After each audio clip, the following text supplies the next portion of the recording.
was born with spina bifida. I've had to deal with a lot of surgeries that has to do with it during my whole life.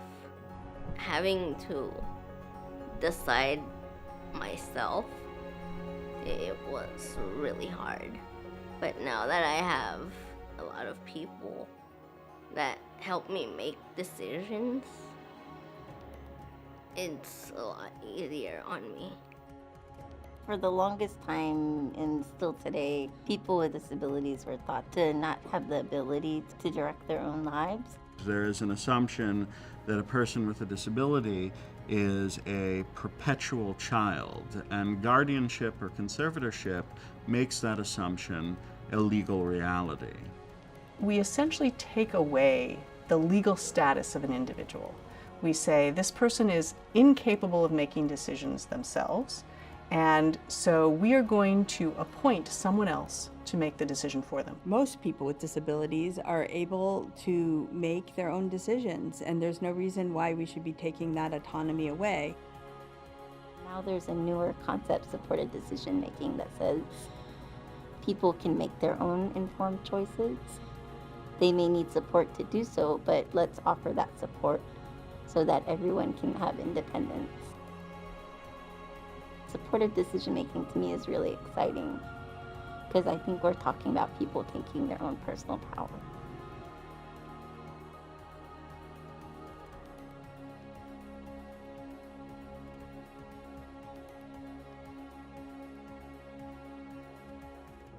Good morning. Good morning. How are you?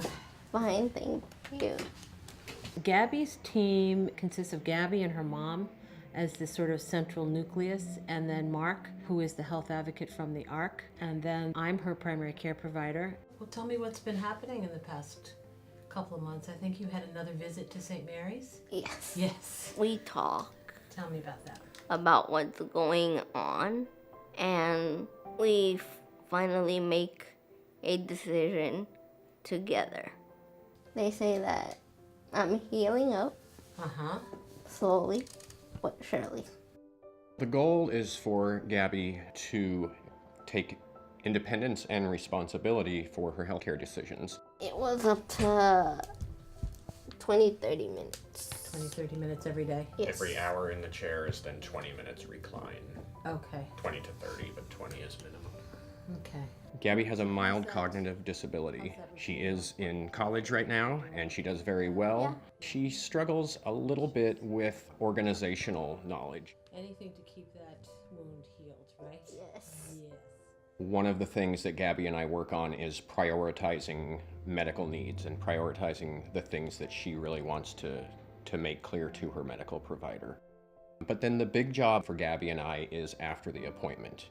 After appointments, we sit down and talk to each other. He makes it more clearer, and I'm able to understand it a lot better.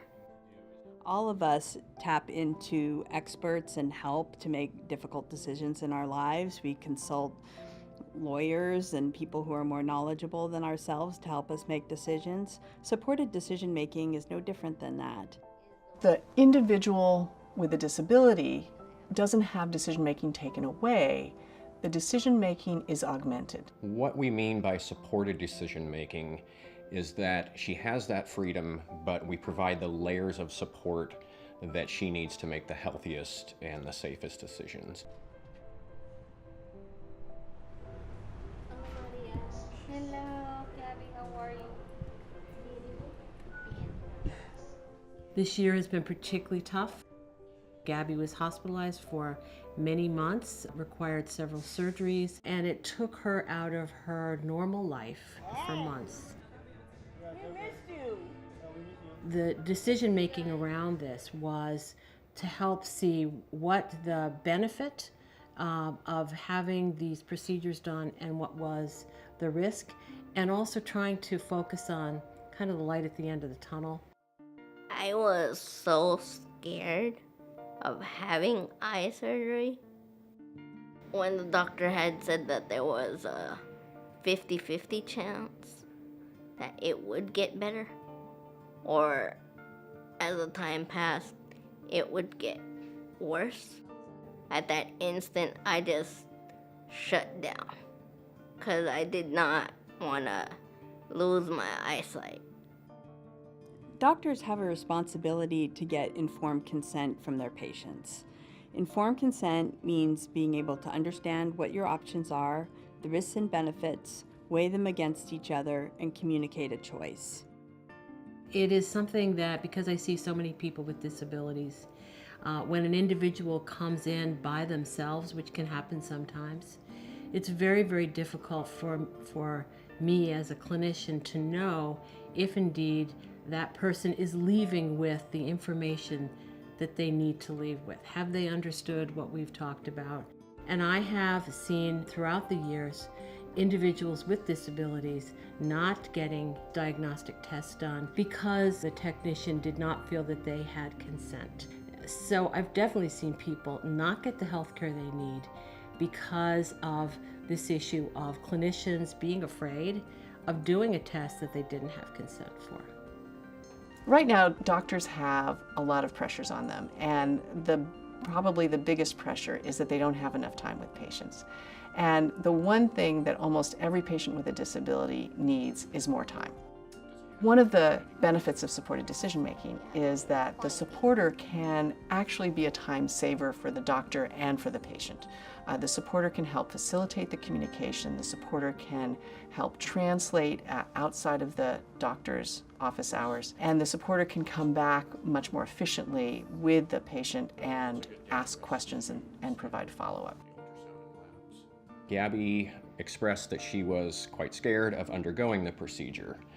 And what her and I were able to do is, starting slowly, just meeting multiple times, talking about risks to the surgery, benefits.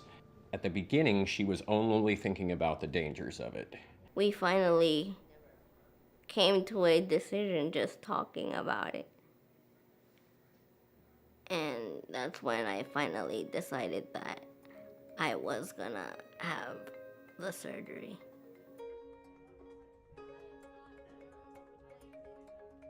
I am so happy that I did decide to have my surgery, because before I would see double and I would have blurry vision. And ever since the surgery, none of it has happened.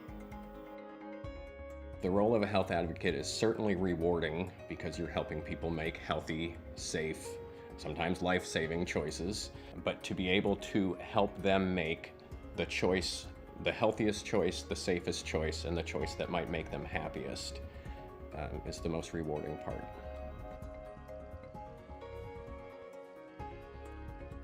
We have a ways to go in moving towards supported decision-making.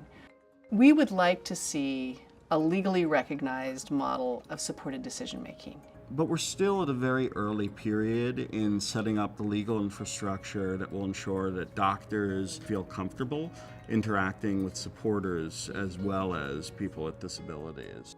And really, at a basic level, this is providing a structure through which people with intellectual and developmental and psychiatric disabilities can access the same things that anyone else accesses.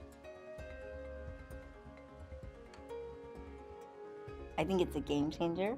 So we're talking about people playing proactive roles instead of passive, and I think that you start in healthcare, but it translates to other aspects of your life. It's giving people with disabilities the ability to direct their own lives and to participate fully in all aspects of community.